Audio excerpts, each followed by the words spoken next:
45-കാരനായ അനസ്തേഷ്യോളജിസ്റ്റിനെ സ്വന്തം അപ്പാർട്ട്മെന്റിൽ കൊല്ലപ്പെട്ട നിലയിൽ കണ്ടെത്തി. അദ്ദേഹത്തിന്റെ 8 വയസ്സുള്ള മകനെ മറ്റൊരു മുറിയിൽ കുത്തേറ്റ നിലയിലും കണ്ടെത്തി. ഗുരുതരമായി പരിക്കേറ്റ കുട്ടിയെ ആശുപത്രിയിൽ എത്തിച്ചു.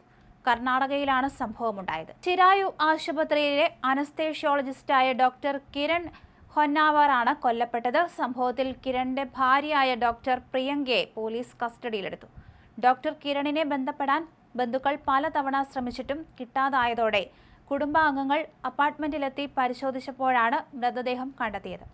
ഭർത്താവിനെ ഒരു മുറിയിലും പരിക്കേറ്റ കുട്ടിയെ മറ്റൊരു മുറിയിലുമാണ് കണ്ടെത്തിയത്. കൊലപാതകത്തിൽ ഡോക്ടർ പ്രിയങ്കയ്ക്ക് പങ്കുണ്ടെന്ന് ബന്ധുക്കൾ ആരോപിക്കുന്നുണ്ടെങ്കിലും പോലീസ് ഇക്കാര്യം സ്ഥിരീകരിച്ചിട്ടില്ല. കിരണിനെ പലതവണ ബന്ധുക്കൾ വിളിച്ചിരുന്നു, എന്നിട്ടും ഫോൺ എടുത്തില്ല. ഫോൺ എടുത്ത പ്രിയങ്ക അദ്ദേഹം വിശ്രമിക്കുകയാണെന്നും പിന്നീട് വിളിച്ചപ്പോൾ പുറത്തുപോയെന്നും പറഞ്ഞിരുന്നു. വൈകുന്നേരമായിട്ടും അദ്ദേഹത്തെ ഫോണിൽ ബന്ധപ്പെടാൻ കഴിയാതെ വന്നതോടെ വീട്ടുകാർക്ക് സംശയമായി.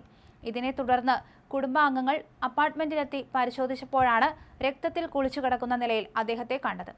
കുട്ടി പരിക്കേറ്റ മുറിയിൽ മറ്റൊരു മുറിയിലും. പോലീസ് സംഭവ സ്ഥലത്തെത്തിയപ്പോൾ കുട്ടിക്ക് ശ്വാസമുണ്ടായിരുന്നു. ഉടൻ തന്നെ കുട്ടിയെ ആശുപത്രിയിലേക്ക് മാറ്റി. എന്തായാലും സംഭവത്തിൽ പോലീസ് കേസെടുത്ത് അന്വേഷണം നടത്തി വരികയാണ്.